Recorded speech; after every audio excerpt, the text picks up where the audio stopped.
Dubai നഗരത്തിലെ ഗതാഗത കുരുക്ക് കുറയ്ക്കുന്ന 2 പദ്ധതികളുടെ നിർമ്മാണ പ്രവർത്തനം വേഗത്തിൽ പുരോഗമിക്കുന്നതായി റോഡ്സ് ആൻഡ് ട്രാൻസ്പോർട്ട് അതോറിറ്റി അറിയിച്ചു. പദ്ധതികളുടെ നിർമ്മാണ പുരോഗതി കിരീടാവകാശി ഷെയ്ഖ് ഹംദാൻ വിലയിരുത്തുകയും ചെയ്തിട്ടുണ്ട്. വേൾഡ് ട്രേഡ് സെന്ററിലെ ആദ്യ 2 പാലങ്ങൾ അടുത്ത ജനുവരിയിൽ യാത്രക്കാർക്കായി തുറന്നു നൽകും.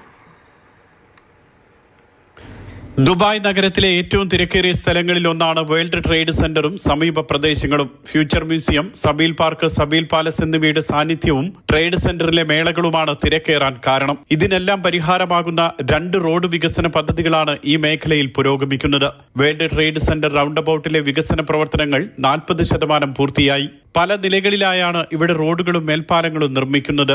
ദുബായ് കിരീടാവകാശി Sheikh Hamdan bin Mohammed bin Rashid Al Maktoum സ്ഥലം സന്ദർശിച്ച് വികസന പ്രവർത്തനങ്ങൾ വിലയിരുത്തി. ഇതേ മേഖലയിലെ ഗതാഗത കുരുക്കിന് പരിഹാരമാകുന്നതാണ് അൽ മുഷ്താഖാബാൽ റോഡ് വികസന പദ്ധതി. ബുർജ് ഖലീഫ, ദുബായ് മാൾ തുടങ്ങിയ പ്രധാന കേന്ദ്രങ്ങളിലേക്കുള്ള വാഹന ഗതാഗതം വേഗത്തിലാക്കാനും ഇവിടുത്തെ വികസന പദ്ധതി സഹായിക്കും. ഷെയ്ഖ് ഹംദാൻ ഈ റോഡുകളുടെ വികസന പദ്ധതികളും വിലയിരുത്തി. വേൾഡ് ട്രേഡ് സെന്റർ റൗണ്ട് അബൌട്ടിലെ ആദ്യ 2 പാലങ്ങൾ ജനുവരിയിലും ഷെയ്ഖ് സായദ് റോഡിലേക്കുള്ളത് അടുത്ത മാർച്ചിലും തുറക്കും. 12 മിനിറ്റ് വേണ്ടിവരുന്ന യാത്ര 90 സെക്കൻഡ് കൊണ്ട് പൂർത്തിയാക്കാവുന്ന വിധത്തിലാണ് വികസന പദ്ധതി നടപ്പാക്കുന്നത്. Mathrubhumi news, Dubai.